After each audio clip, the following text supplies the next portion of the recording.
उसने हमें अपनाया, कोई पूछे कौन मिला, मुख कैसे बतलाए, वरदान लुटाने वाले, सब जान सुनाने वाले।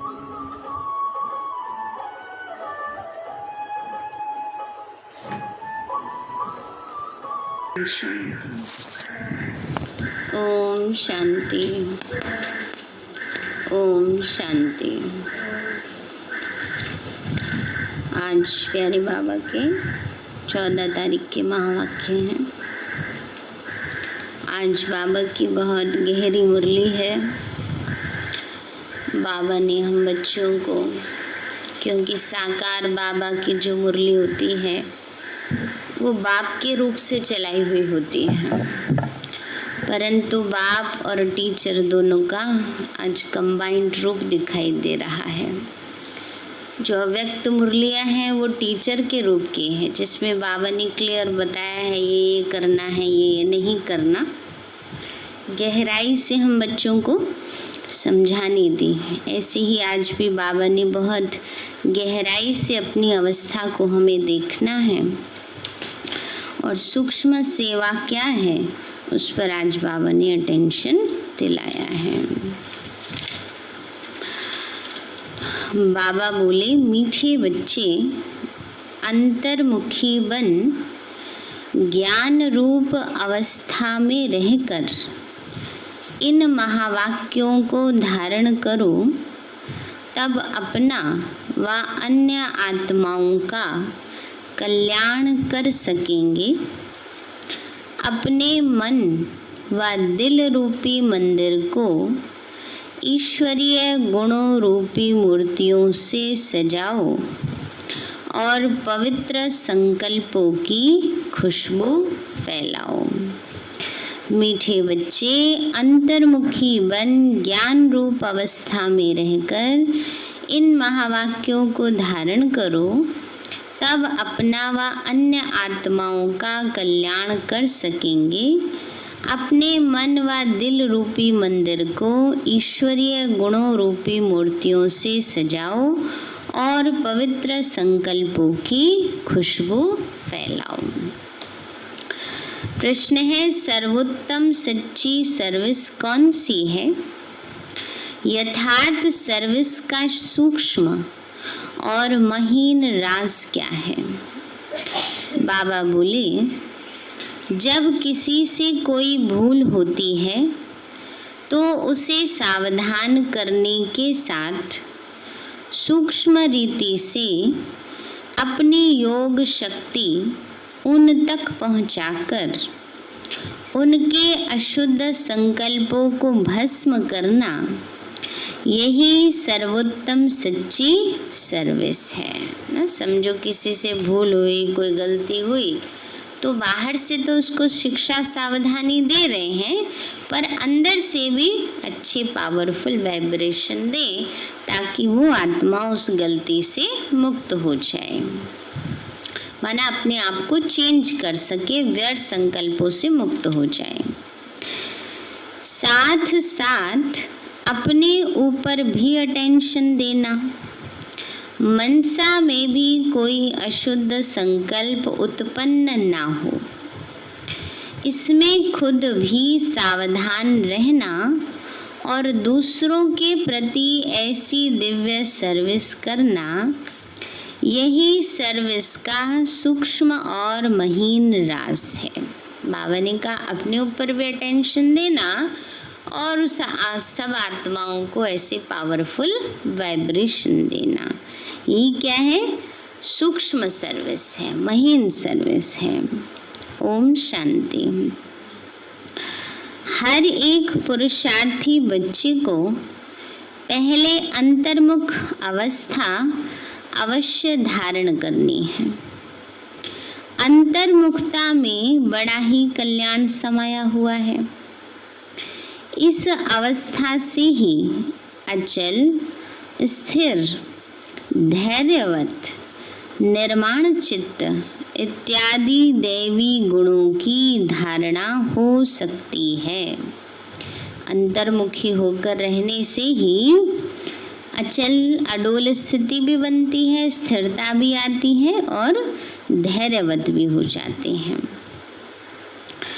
तथा संपूर्ण ज्ञान में अवस्था प्राप्त हो सकती है। जब अंतर्मुखी होकर ज्ञान का मनन चिंतन करेंगे, धैर्यता धारण करेंगे, निर्माण चित्त बनेंगे, तो वो अवस्था कैसी बन जाएगी? ज्ञानमय अवस्था। जो ज्ञान सुनते हैं ना, धारण हो जाएगा। अंतर्मुख न होने के कारण वह संपूर्ण ज्ञान रूप अवस्था नहीं प्राप्त होती, क्योंकि जो भी कुछ महावाक्य सम्मुख सुने जाते हैं, अगर उसे गहराई में जाकर ग्रहण नहीं करते, सिर्फ उन महावाक्यों को सुनकर रिपीट कर देते हैं, तो वह महावाक्य वाक्य हो जाते हैं ना। अगर उन महावाक्यों को सुनकर रिपीट कर देते हैं, तो वो महावाक्य क्या हो जाते हैं? सिर्फ वाक्य रह जाते हैं। धारण किया नहीं, बस रिपीट कर दिया। आज बाबा ने मुरली में ये कहा, आज बाबा ने ये कहा, आज बाबा ने ये कहा, बस बाबा कहते हैं बच्चे, तो जो महावाक्य हैं वो सिर्फ वाक्य में बदल जाते हैं।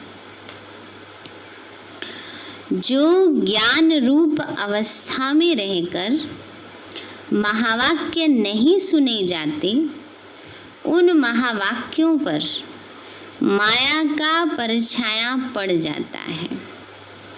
अब ऐसी माया के अशुद्ध वाइब्रेशन से भरे हुए महावाक्य सुनकर सिर्फ रिपीट करने से खुद सहित औरों का कल्याण होने के बदले क्या हो जाता है? अकल्याण हो जाता है। इसलिए हे बच्चों, एकदम अंतर्मुखी बन जाओ। बाबा ने कहा, अगर बाबा की याद में रहकर नहीं सुनते हैं मुरली, अंतर्मुखी होकर नहीं सुन रहे हैं, बाह्य मुक्ता का भाव यहाँ है, बाहर बुद्धि भटक रही है, सुन तो रहे हैं पर यहाँ है नहीं, तो बाबा कहते हैं बाह्य मुक्ता होने के कारण, माया के अशुद्ध वाइब्रेशन भरे हुए होने के कारण सिर्फ सुनकर रिपीट करते हैं, तो अपना भी अकल्याण और दूसरे का भी अकल्याण कर देते हैं। तो इसलिए बाबा कहते हैं बच्चे क्या बन जाओ? अंतर्मुखी। आपका यह मन मंदिर सदृश है। जैसे मंदिर से सदैव खुशबू आती है, ऐसे मन मंदिर जब पवित्र बनता है तो संकल्प भी पवित्र इमर्ज होते हैं। जैसे मंदिर में सिर्फ पवित्र देवी देवताओं के ही चित्र रखे जाते, न कि दैत्यों के, ऐसे तुम बच्चे अपने मन व दिल रूपी मंदिर को सर्व ईश्वरीय गुणों की मूर्तियों से सजा दो। वे गुण हैं निर्मोही, निर्लोभ, निर्भय, धैर्यवत, निरअहंकार इत्यादि। क्योंकि यह सब तुम्हारे ही दिव्य लक्षण हैं। आप बच्चों को अपने मन मंदिर को उजियारा अर्थात संपूर्ण शुद्ध बनाना है।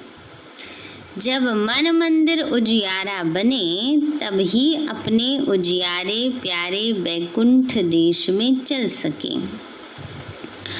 तो अब अपने मन को उज्जवल बनाने का प्रयत्न करना है तथा मन सहित विकारी कर्मेंद्रियों को वश करना है, परंतु न सिर्फ अपना मगर अन्य प्रति भी यही दिव्य सर्विस करनी है। अपना मन तो उज्जवल करना ही करना है। बाबा कहते हैं अन्य प्रति भी यही दिव्य सर्विस करनी है। वास्तव में सर्विस का अर्थ अति सूक्ष्म और महीन है। ऐसा नहीं कि किसी की भूल पर सिर्फ सावधान करना, इतने तक सर्विस है, परंतु नहीं, उनको सूक्ष्म रीति अपनी योग की शक्ति पहुंचाए, उनके अशुद्ध संकल्पों को भस्म कर देना, यही सर्वोत्तम सच्ची सर्विस है। और साथ साथ अपने ऊपर भी अटेंशन रखना है ना। बाबा कहते हैं गलती पर ध्यान खिंचवाना और साथ साथ मन से वाइब्रेशन देते रहना और अपने ऊपर भी अटेंशन रखना। ना सिर्फ वाचा अथवा कर्मणा तक, मगर मनसा में भी कोई अशुद्ध संकल्प उत्पन्न होता है तो उनका वाइब्रेशन अन्य के पास जाए सूक्ष्म रीति अकल्याण करता है। बाबा कहते हैं बच्चे, अगर मनसा में भी अशुद्ध संकल्प आ रहा है तो वाइब्रेशन तो फैल रहा है ना।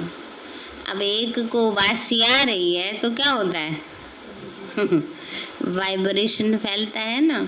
इसलिए कहते हैं ड्राइवर के बस में लिखा होता है ना, ड्राइवर के पास वाली सीट पर सोना नहीं है। क्यों? ड्राइवर को नींद आ जाएगी। ऐसे ही बाबा कहते हैं बच्चे, मन का वाइब्रेशन भी ऐसे फैलता है।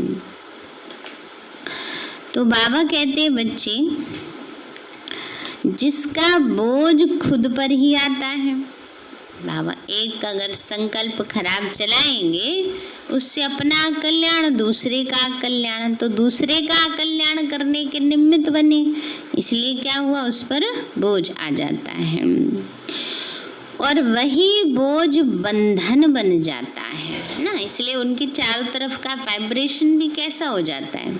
कोई आत्मा ऐसी होती है जिसकी आते ही ना वातावरण में भारीपन आ जाता है, तनाव बढ़ जाता है, खिंचावट सी होती है। वो क्या है, उसके मन के वाइब्रेशंस ऐसे हैं जो अन्य आत्माओं को सुख नहीं दे रहे हैं ना। क्या कर रहे हैं, तनाव बढ़ा रहे। क्यों? क्योंकि वो खुद तनाव में है ना। तो इसलिए बाबा कहते हैं बच्चे, इसलिए जिसका बोझ खुद पर आता और वही बोझ बंधन बन जाता, इसलिए हे बच्चों खुद सावधान रहो, फिर अन्य प्रति वही दिव्य सर्विस करो। यही आप सेवाधारी बच्चों का अलौकिक कर्तव्य है। ऐसी सर्विस करने वालों को फिर अपने प्रति कोई भी सर्विस नहीं लेनी है। भले कभी कोई अनायास भूल हो भी जाए तो उसे अपने बुद्धि योग बल से सदैव के लिए करेक्ट कर देना है।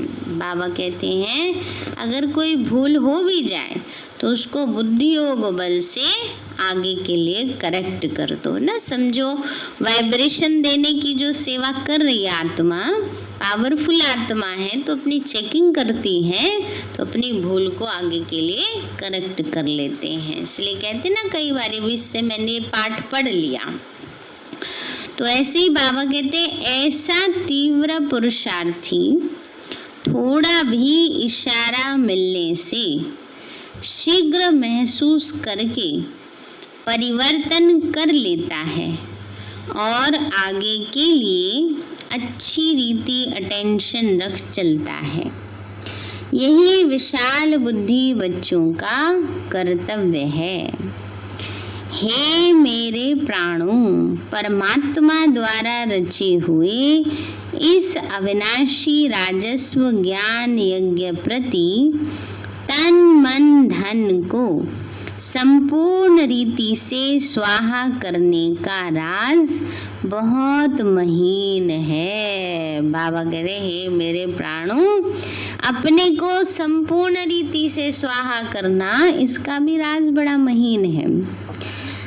जिस घड़ी आप कहते हो कि मैं तन मन धन सहित यज्ञ में स्वाहा अर्थात अर्पण हो चुका हूँ, मर चुका हूँ, उस घड़ी से लेकर अपना कुछ भी नहीं रहता। उसमें भी पहले तन मन को संपूर्ण रीति से सर्विस में लगाना है। जब सब कुछ यज्ञ अथवा परमात्मा के प्रति है तो फिर अपने प्रति तो कुछ रह नहीं सकता। धन भी व्यर्थ नहीं गवा सकते हैं, मन भी अशुद्ध संकल्प विकल्प तरफ नहीं दौड़ नहीं सकता, क्योंकि परमात्मा को अर्पण कर दिया है। जब परमात्मा को अर्पण कर दिया तो अपना तो रहा नहीं, तो मन भी व्यर्थ नहीं आना जाना चाहिए। अब परमात्मा तो है ही शुद्ध शांत स्वरूप, इस कारण अशुद्ध संकल्प स्वतः शांत हो जाते। अगर मन माया के हाथ में दे देते हो तो माया वैरायटी होने के कारण, माया वैरायटी रूप होने के कारण क्या करेगी? अनेक रूपों में आएगी, अनेक प्रकारों के विकल्प उत्पन्न कर मन रूपी घोड़े पर आए सवारी करती है। अगर मन बाबा को देंगे तो मन व्यर्थ से मुक्त, और अगर माया को दे दिया तो मन पे सवारी करके क्या करती है? व्यर्थ संकल्प उत्पन्न करती है, नेगेटिव लाती है। अगर किसी बच्चे को अभी तक भी संकल्प विकल्प आते हैं, विकल्प का मतलब यहाँ ऑप्शन नहीं है, विकल्प का मतलब है यहाँ विकारी संकल्प, विकारी विचार, तो समझना चाहिए कि अभी मन पूर्ण रीति से स्वाहा नहीं हुआ, अर्थात ईश्वरीय मन नहीं बना है। इसीलिए हे सर्वत्यागी बच्चों, इन गुह्य राजों को समझ कर्म करते साक्षी हो, खुद को देख बहुत खबरदारी से चलना है। बाबा कहते कैसे चलना है? बहुत खबरदारी से चलना है कि मन में एक विकारी संकल्प व्यर्थ संकल्प भी ना चले। जब मन हमने बाबा को दे दिया, तन बाबा को दे दिया, धन बाबा को दे दिया, तो कोई भी व्यर्थ रूप से कुछ भी व्यर्थ नहीं करना है। तो बाबा कहते हैं अर्थात ईश्वरीय मन नहीं बना है, इसलिए हे सर्वत्यागी बच्चों, इन गुह्य राजों को समझकर कर्म करते साक्षी हो, खुद को देख बहुत खबरदारी से चलना है। स्वयं गोपी वल्लभ तुम अपने प्रिय गोप गोपियों को समझा रहे हैं कि तुम हर एक का वास्तविक सच्चा प्रेम कौन सा है।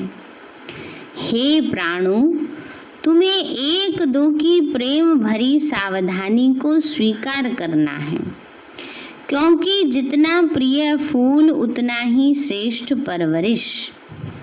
फूल को वैल्यूएबल बनाने अर्थ माली को कांटों से निकालना ही पड़ता है। क्या बाबा ने कितनी अच्छी गहरी बात समझाई? आई समझ में बात? नहीं आई है? करना ही पड़ता है।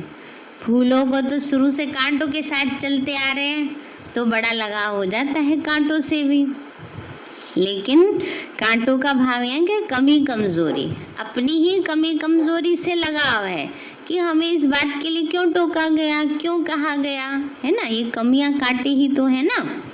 लेकिन बाबा कहते हैं एक दो की प्रेम भरी सावधानी ना, तो इसीलिए वो जो सावधानी दूसरे देते हैं कि ये आपके अंदर कमी कमजोरी है, इसको आप ठीक करो, निकालो इसको। उसको निकालने के बजाय कई क्या करते हैं, नहीं नहीं हमारे अंदर थोड़ी है ऐसे, हम थोड़ी है ऐसे। तो क्या कर रहे हैं, जो माली परवरिश दे रहे हैं, जो कांटों से अलग करने की कोशिश कर रहे हैं, तो वो अलग नहीं हो पाएंगे, कमी कमजोरी से मुक्त नहीं हो पाते। इसलिए बाबा ने कहा तुम एक दो की प्रेम भरी सावधानी को स्वीकार करना। तो फूल को वैल्यूएबल बनाने अर्थ माली को कांटों से निकालना ही पड़ता है। वैसे तुम्हें भी जब कोई सावधानी देता है तो समझना चाहिए जैसे कि उसने मेरी परवरिश की, अर्थात मेरी सर्विस की। उस सर्विस अथवा परवरिश को रिगार्ड देना है, यही संपूर्ण बनने की युक्ति है। यही ज्ञान सहित आंतरिक सच्चा प्रेम है। बाबा कहते यही क्या है? ज्ञान सहित आंतरिक सच्चा प्रेम है। बाबा कहते यही सच्चा प्रेम है। सच्चा प्रेम ये थोड़े कि ऊपर ऊपर से बस प्यार से 2 बार बातें कर ली तो सच्चा प्रेम उससे हो गया। अब जैसे लौकिक में माता पिता क्या करते हैं, बच्चों को डांटते भी हैं, है ना? क्यों? ताकि उनकी वो कमी कमजोरी आगे ना बढ़ जाए ना। तो इसलिए बाबा कहते हैं बच्चे इस दिव्य प्रेम में एक दो के लिए बहुत रिगार्ड होना चाहिए, लेकिन होता उल्टा है।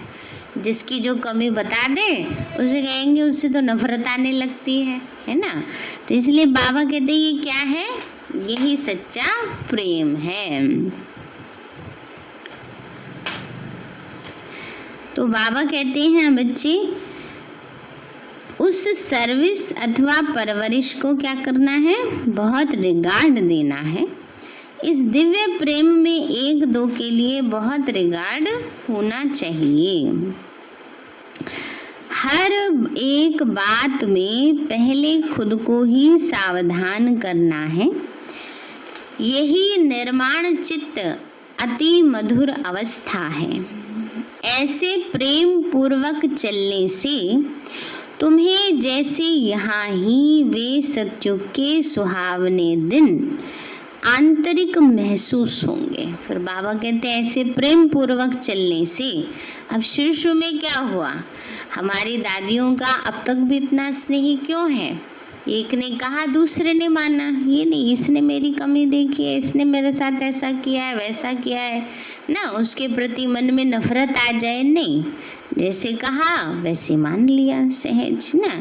तो बाबा कहते हैं तो वो क्या हुआ, अंत तक उनको ऐसे सुख का अनुभव कराता रहा। तो ऐसे ही बाबा कहते हैं तो ऐसे ही अनुभव होगा जैसे सत्युग के सुहावने दिन चल रहे हैं। वहां तो ये प्रेम नेचुरल रहता, परंतु इस संगम के स्वीटेस्ट समय पर एक दो के लिए सर्विस करने का यह अति मीठा रमणीक प्रेम है। यही शुद्ध प्रेम जग में गाया हुआ है। बाबा कहते ये रमणीक मीठा प्रेम है ना। तो बाबा की अकॉर्डिंग तो वही मीठा रमणीक प्रेम है।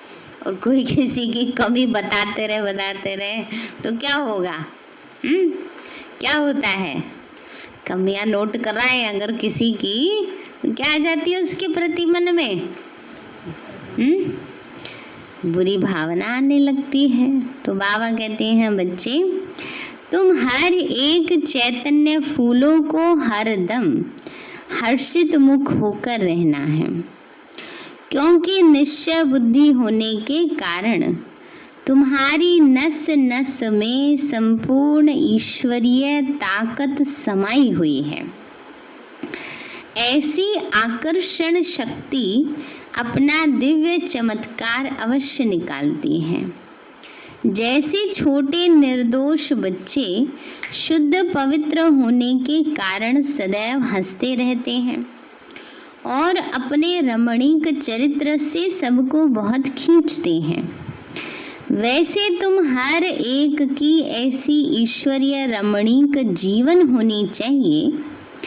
इसके लिए तुम्हें किसी भी युक्ति से अपने आसुरी स्वभावों पर जीत प्राप्त करनी है। बाबा ने कहा तुम हर एक की ऐसी ईश्वरीय रमणीक जीवन होनी चाहिए। इसके लिए क्या करना है? किसी भी युक्ति से जो वो आसुरी स्वभाव है उस पर जीत पानी है। जब कोई को देखो कि यह क्रोध विकार के वश हो मेरे सामने आता है, तो उनके सामने ज्ञान रूप हो बचपन की मीठी रीति से मुस्कुराते रहो, तो वह खुद शांत चित्त हो जाएंगे। बाबा कह रहे कोई गुस्सा कर रहा है और आप मुस्कुराते रहो तो क्या होगा? शांत हो जाएंगे।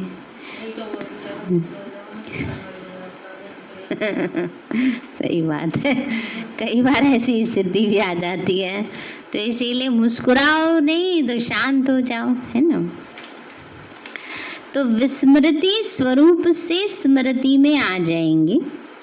भले उनको पता न भी पड़े, लेकिन सूक्ष्म रीति से उनके ऊपर जीत पाकर मालिक बन जाना, यही मालिक और बालकपन की सर्वोच्च शिरोमणि विधि है। बाबा कहते हैं भले उनको पता न भी पड़े, पर सूक्ष्म रीति से उनके ऊपर जीत पाकर, अब ये तो उनके हिसाब से तो क्या हुआ, हार हो गई चुप रहने वाले की, लेकिन उसके मन पर किसने पाली? क्रोध पर शांति ने जीत प्राप्त कर ली। तो बाबा कहते हैं ये है बालक सो मालिक बनना।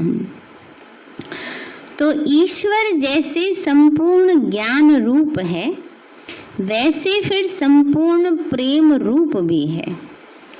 ईश्वर में दोनों ही क्वालिटी समाई हुई हैं, परंतु फर्स्ट ज्ञान, सेकंड है प्रेम।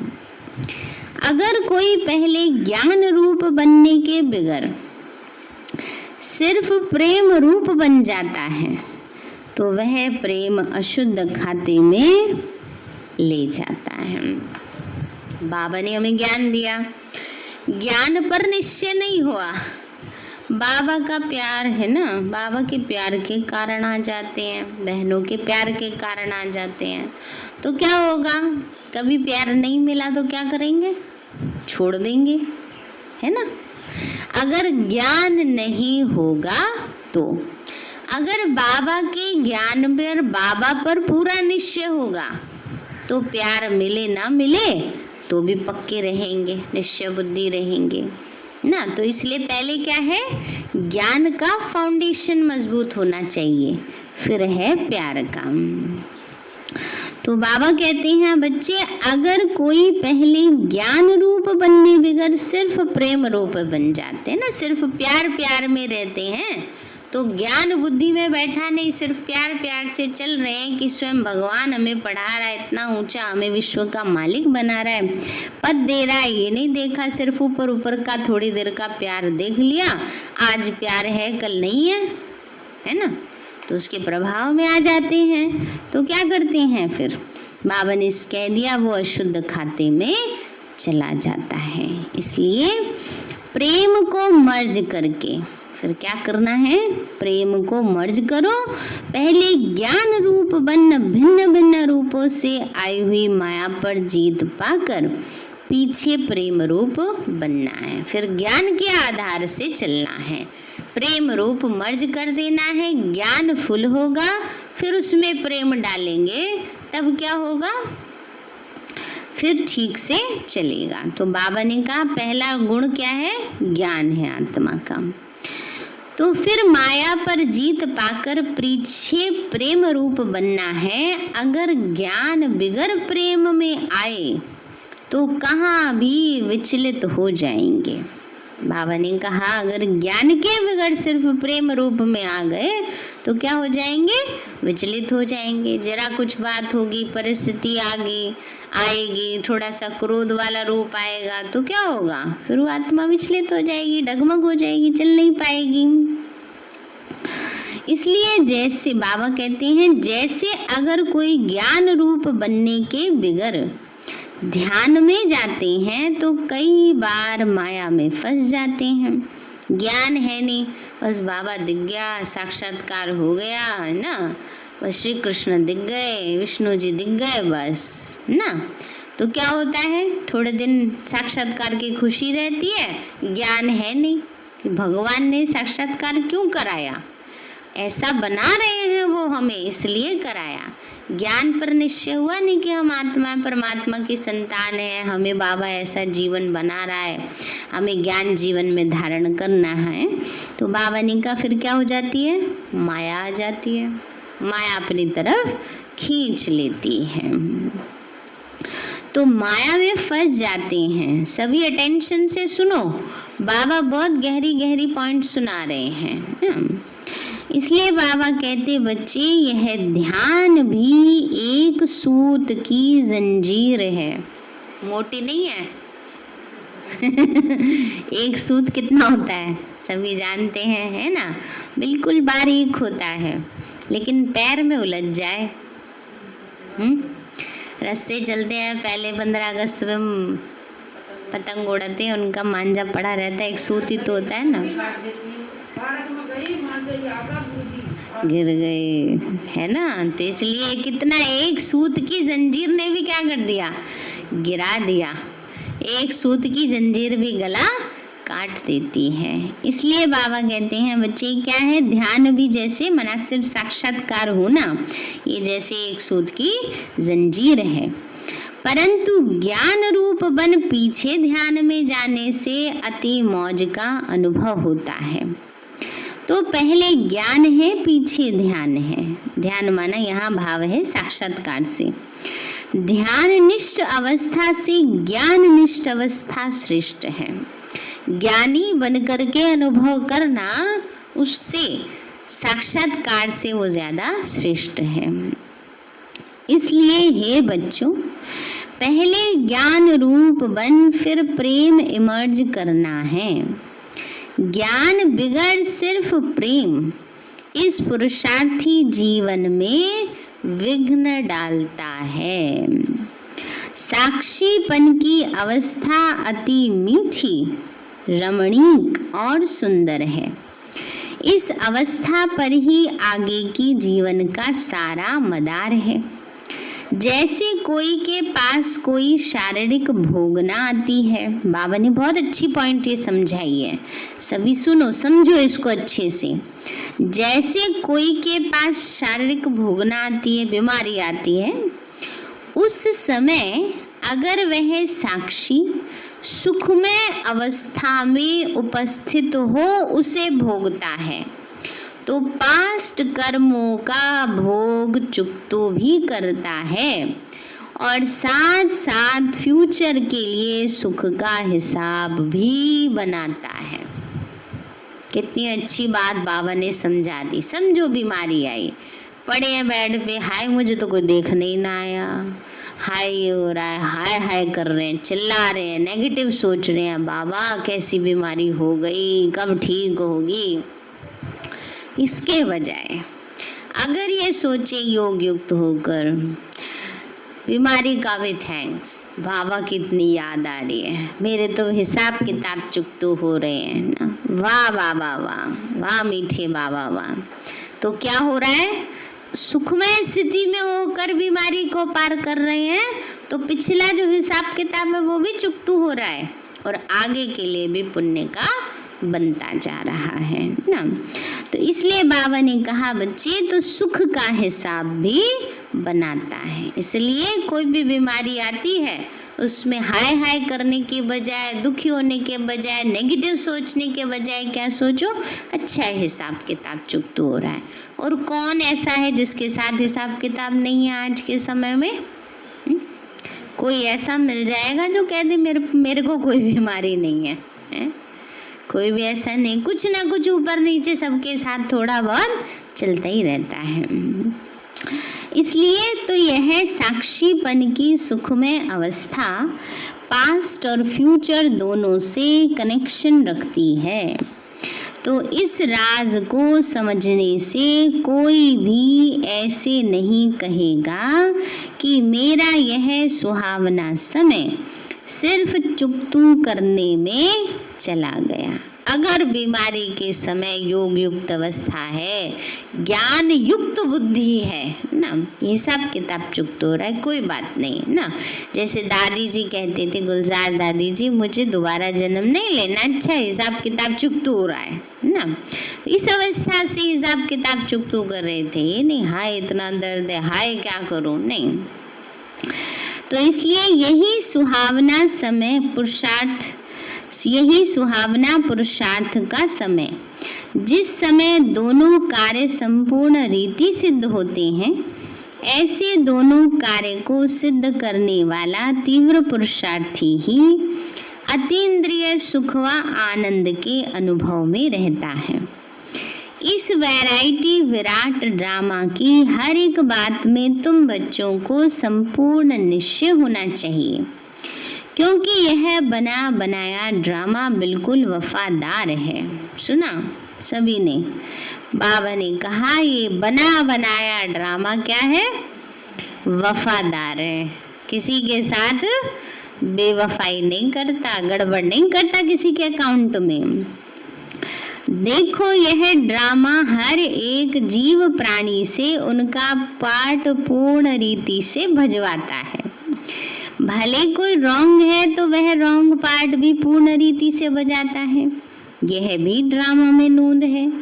जब रॉन्ग और राइट दोनों ही प्लान में नूंधे हुए हैं, तो फिर कोई भी बात में संशय उठाना यह ज्ञान नहीं है, क्योंकि हर एक एक्टर अपना अपना पार्ट बजा रहा है। जैसे बायोस्कोप में अनेक भिन्न भिन्न नाम रूपधारी एक्टर्स अपनी अपनी एक्टिंग करते हैं, उनको देख किसी से नफरत आवे और किसी से हर्षित होवे, ऐसे होता है नहीं। पता है कि ये तो खेल है जिसमें हर एक को अपना गुड और बैड पार्ट मिला हुआ है, अच्छा बुरा पार्ट मिला है, थोड़ी कोई इंसान ऐसा बुरा है। वैसे ही इस अनादि बने हुए बायोस्कोप को भी साक्षी हो एक रस अवस्था से हर्षित मुख हो देखते रहना। संगठन में यह पॉइंट्स बहुत अच्छी रीति धारण करनी है। एक दो को ईश्वरीय रूप में देखना है, महसूसता का ज्ञान उठाए सर्व ईश्वरीय गुणों की धारणा करनी है। अपने लक्ष्य स्वरूप की स्मृति से शांत चित्त, धैर्यवत, निर्माण चित्त, मिठास, शीतलता इत्यादि सर्व दैवी गुण इमर्ज करने हैं, महसूसता की शक्ति से कि ये तो मेरे नेचुरल संस्कार हैं, नेचुरल गुण हैं। धैर्यवत अवस्था धारण करने का मुख्य फाउंडेशन है wait and see. Wait and see, रुको और देखो, है ना। तो बाबा कहते हैं बच्चे जिसकी धैर्यवत अवस्था होगी, ये नहीं हर बात में हलचल में आ जाएंगे, हाय अब क्या होगा, हाय अब क्या होगा, वो आत्मा क्या करेगी, साक्षी होके देखेंगी, जो होगा अभी देखते हैं, है ना, इंतजार करते हैं। तो हे मेरे प्रिय बच्चों, वेट अर्थात धैर्य करना, सी अर्थात देखना। अपने दिल भीतर पहले धैर्यवत गुण धारण कर उसके बाद फिर बाहर में विराट ड्रामा को साक्षी होकर देखना है। जब तक कोई भी राज सुनने का समय समीप आवे तब तक धैर्यवत गुण की धारणा करनी है। जब तक कोई भी राज सुनने का समय समीप आए, कई एकदम से हाइपर हो जाते हैं, ये ऐसे हो गया, ये ऐसे हो गया, पता नहीं। बाबा कहते हैं हर बात में राज समय, हमें तो कोई राज नहीं दिखता। तो बाबा कहते धैर्यता धारण करो, अभी नहीं दिखाए 4 दिन बाद दिखेगा, है ना। समय आने पर उस धैर्यता के गुण से राज सुनने में कभी भी विचलित नहीं होंगे। इसलिए हे पुरुषार्थी प्राणों, जरा ठहरो और आगे बढ़कर राज देखते चलो। इसी धैर्यवत अवस्था से सारा कर्तव्य संपूर्ण रीति से सिद्ध होता है। यह गुण निश्चय से बांधा हुआ है। ऐसे निश्चय बुद्धि साक्षी दृष्टा हो हर खेल को हर्षित चेहरे से देखते, आंतरिक धैर्यवत और अडोल चित्त रहते हैं। यही ज्ञान की परिपक्व अवस्था है। जो ऐसे निश्चय बुद्धि होकर ड्रामा के हर सीन को देखते हैं, वो आत्माएं सदा अचल अडोल रहती हैं। जो अंत में संपूर्णता के समय प्रैक्टिकल में रहती हैं, इसीलिए बहुत समय से लेकर इस साक्षीपन की अवस्था में स्थित रहने का परिश्रम करना है। जैसे नाटक में एक्टर को अपना मिला हुआ पार्ट पूर्ण बजाने अर्थ आगे से भी रिहर्सल करनी पड़ती है, वैसे तुम प्रिय फूलों को भी आने वाली भारी परीक्षाओं से योग बल द्वारा पास होने के लिए आगे से भी रिहर्सल अवश्य करनी है ना। जैसे एक्टर्स रिहर्सल करते हैं, ऐसे बाबा कहते हैं आगे आने वाली परीक्षाओं को पार करने के लिए आपको रिहर्सल पहले से ही करनी है। लेकिन बहुत समय से लेकर अगर यह पुरुषार्थ किया हुआ नहीं होगा तो उस समय घबराहट में फेल हो जाएंगे। इसलिए पहले अपना ईश्वरीय फाउंडेशन पक्का रख दैवी गुणधारी बन जाना है। ज्ञान स्वरूप स्थिति में स्थित रहने से स्वतः शांत रूप अवस्था हो जाती है। जब ज्ञानी तू आत्मा बच्चे इकट्ठे बैठकर मुरली सुनते हैं तो चारों तरफ शांति का वायुमंडल बन जाता है। क्योंकि वे कुछ भी महावाक्य सुनते हैं तो आंतरिक डीप चले जाते हैं। डीप जाने के कारण आंतरिक उन्हों की शांति की मीठी महसूसता होती है। अब इसके लिए खास बैठकर कोई मेहनत नहीं करनी है, परंतु ज्ञान की अवस्था में स्थित रहने से यह गुण अनायास ही आ जाता है। तुम बच्चे जब सवेरे सवेरे उठकर एकांत में बैठते हो तो शुद्ध विचारों रूपी लहरें उत्पन्न होती हैं। उस समय बहुत उपराम अवस्था होनी चाहिए। फिर अपने निज शुद्ध संकल्प में स्थित होने से अन्य सब संकल्प आप ही शांत हो जाएंगे और मन अमन हो जाएगा। क्योंकि मन को वश करने अर्थ भी कोई ताकत तो अवश्य चाहिए। इसलिए पहले अपने लक्ष्य स्वरूप के शुद्ध संकल्प को धारण करो। जब आंतरिक बुद्धियोग कायदे प्रमाण होगा तो तुम्हारी यह निर्संकल्प अवस्था स्वतः ही हो जाएगी ना। तो आज बाबा ने पेपर की तैयारी बताई है। लास्ट पेपर की तैयारी कैसे करनी है। पहले से ही अपने आप को गुणवान बनाना है, अंतर्मुखी बनाना है, ज्ञान का फाउंडेशन मजबूत करना है और साक्षी होकर हर सीन को देखना है ना। जब ऐसा हमारा अंदर का पक्का पुरुषार्थ होगा तब अंत में पेपर पास कर पाएंगे। अच्छा, मीठे मीठे सिक्के लदे ज्ञान गुलजारी। आज बाबा ने क्या टाइटल दिया? ज्ञान गुलजारी, ज्ञान सितारों प्रति माता पिता बाप दादा का याद प्यार और गुड मॉर्निंग। रूहानी बाप की रूहानी बच्चों को नमस्ते। रूहानी हम बच्चों की रूहानी माता पिता बाप दादा नमस्ते नमस्ते नमस्ते बाबा नमस्ते। धारणा के लिए मुख्य सार है अपने लक्ष्य स्वरूप की स्मृति से शांत चित्त, निर्माण चित्त, धैर्यवत, मिठास, शीतलता आदि सर्वदैवी गुण धारण करने हैं। अपने लक्ष्य को याद रखते हुए कि हमारा लक्ष्य है ये, तो इनमें क्या है? शांति है, धैर्यता है, निर्माणता है, शीतलता है, पवित्रता है, सारे ही गुण हैं। तो बाबा कहते हैं सर्वदैवी गुण धारण करने हैं। दूसरा है निश्चय बुद्धि साक्षी दृष्टा हो, इस खेल को हर्षित चेहरे से देखते आंतरिक धैर्यवत और अडोल चित्त रहना है। बहुत समय से लेकर इस साक्षीपन की अवस्था में स्थित रहने का परिश्रम करना है। वरदान दिया बाबा ने, स्नेह और शक्ति रूप के बैलेंस द्वारा सेवा करने वाले सफलता मूर्त भव। स्नेह और शक्ति रूप के बैलेंस द्वारा सेवा करने वाले सफलता मूर्त भव। बाबा बोले, जैसे एक आंख में बाप का स्नेह और दूसरी आंख में बाप के द्वारा मिला हुआ कर्तव्य सेवा सदा स्मृति में रहते हैं, ऐसे स्नेही मूर्त के साथ साथ अभी शक्ति रूप भी बनो।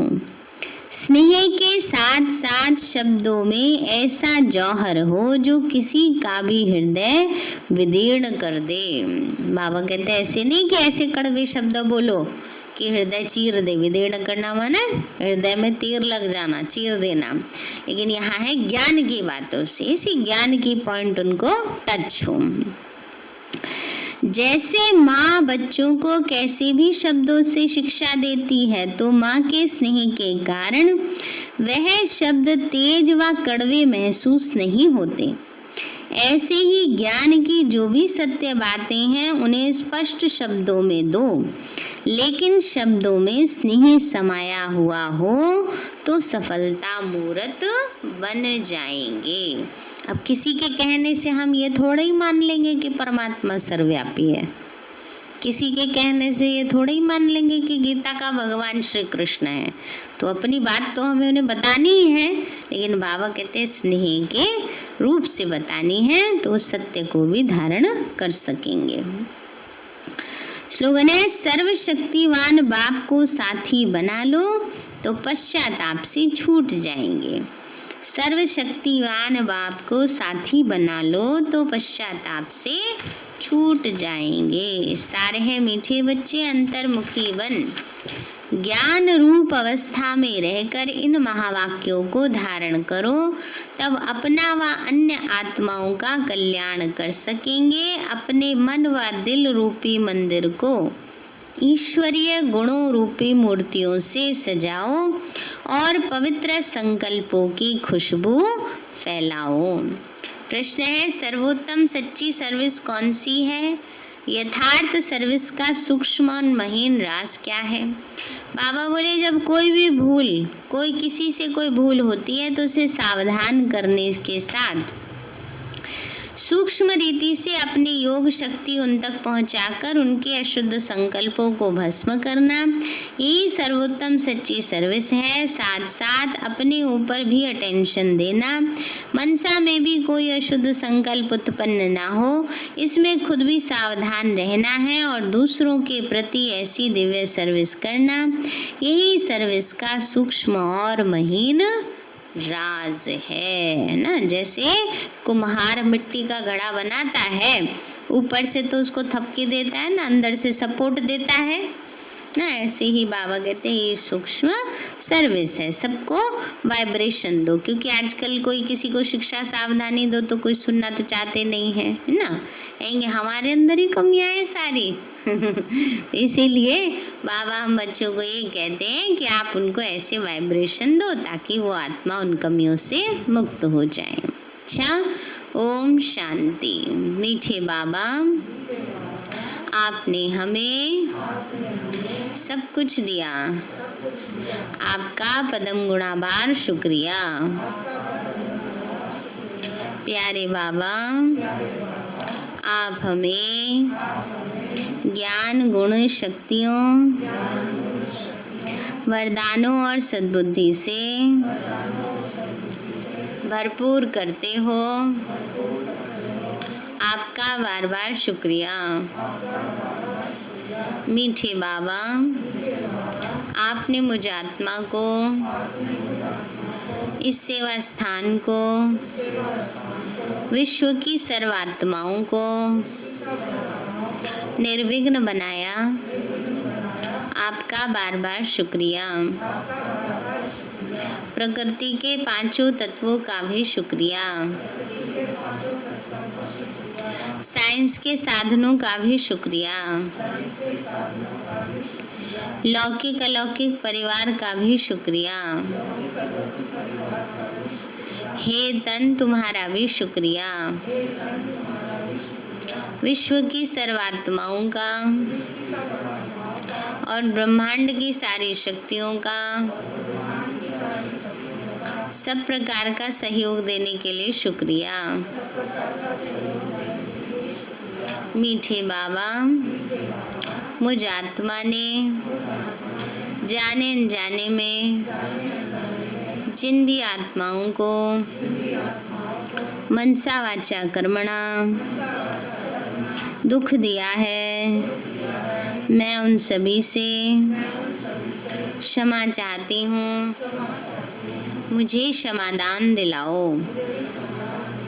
और जिन आत्माओं ने मुझे दुख दिया है, विघ्न रूप बने हैं, मैं उन सभी को दिल से क्षमा करती हूँ। सबका कल्याण हो, सबको सुख शांति सद्बुद्धि मिले और बाबा के सेंटर की सेवाएं खूब बढ़ती जाएं। शिव बाबा से सारी शक्तियां मुझ आत्मा में समा रही हैं, पूरे शरीर में फैल रही हैं, पूरे घर में फैल रही हैं, पूरे देश पूरी दुनिया में फैल रही हैं। सब प्रकार के वायरस नष्ट होते जा रहे हैं। मैं आत्मा परम धाम में चमकती हुई मणि हूँ। सतयुग में पावन देवताई शरीर में पहले नंबर जन्म में रॉयल फैमिली में हूँ। मैं अष्टभुजाधारी देवी दुर्गा हूँ। विघ्न विनाशक गणेश हूँ। मैं बाबा की छत्र छाया में पलने वाली सर्वश्रेष्ठ ब्राह्मण आत्मा हूँ। मैं फरिश्ता हूँ। मेरे साथ सब कुछ बहुत अच्छा होगा। मेरे साथ सब कुछ बहुत अच्छा होगा। मेरे साथ सब कुछ बहुत अच्छा होगा। मेरे साथ सब कुछ बहुत अच्छा होगा। ओम।